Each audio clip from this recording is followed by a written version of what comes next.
Isipokuwa vijana mimi nilionga. Kwa hiyo kama unionga, hujaonga, mimi hainihusu, nataka vitu vyangu virudi. Vijana vyangu misomali yangu irudi. Sasa unakuchukua ubingwa wewe sahau. Nakwambia. Mimi mashabiki wako unajua nyinyi mnaanza mkabunguza mgonjwa nyinyi. Unajua nyinyi wavumilivu sana. Nani kakudanganya? Sasa yule pale Man City ana game hizi? Ana game 2 ngumu. Sana vipi hapo? Yaani ana game 2. Akalizidi magoli tu matatu. Sisi kama ubingwa wa City lazima. Ubingwa?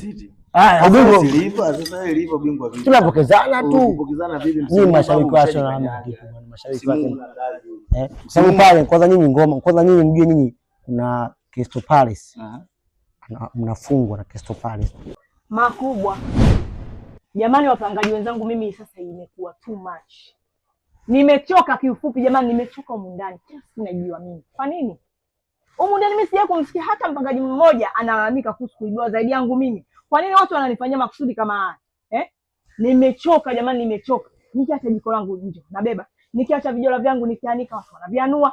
Sijui niache viatu vyangu pea 10 vyote watu wamenichukulia. Kwa nini wananifanyia mimi hivi jamani? Eti jamani, mimi nashangaa nimetoka nje hapa viatu vyangu sivyo. Oa, Layue, hebu uwe na heshima.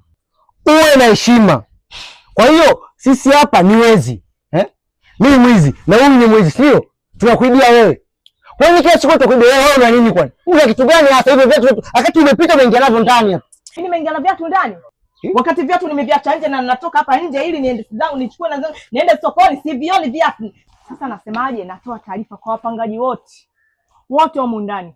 Naongea na nyinyi, wengine pia wananisikia huko ndani. Natoa taarifa kwa yote aliyechukua hata kijiko changu. Kila kitu changu, vijola vyangu, sio vitu vyangu. Kila mmoja litakalomkuta asije kunifuata. Yaani nakwambiaje, kama mwanaume nafikisha niende miezi yote mpaka nakufa. Na kama mwanamke watakuwa nisikia huko ndani na wanisikie. Na hakikisha namshusha mtu mshipa. Mimi simezoea kuniumiza, kuniliza huko ndani. Na wengine wapangaji wanasikia huko ndani wanasikia. Hebu subiri bwana. Bwana kutoa vitu vyako vingine ndani. Sasa huyu ni kuhifadhia bwana. Wewe hujui kuhifadhia utaniua wewe. Sikiza nikwambie.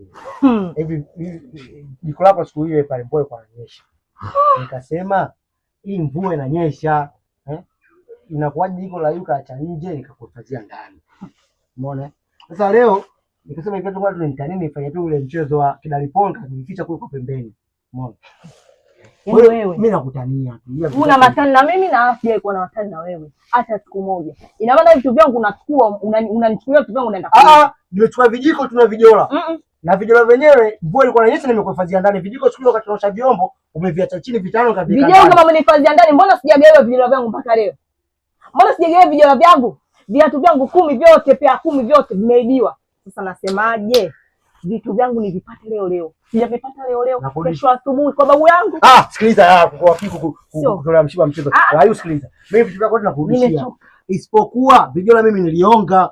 Kwa hiyo kama unionga, hujaonga, mimi hainihusu, nataka vitu vyangu virudi. Vijola vyangu misomali yangu irudi. Nakupa hela. Unanipa hela? Nini wewe? Vile utanidai. Msendo kwa babu yako. Nakwambiaje? Yaani wewe hujanijua. Yaani wewe vitu vyangu unanipa. Goodbye.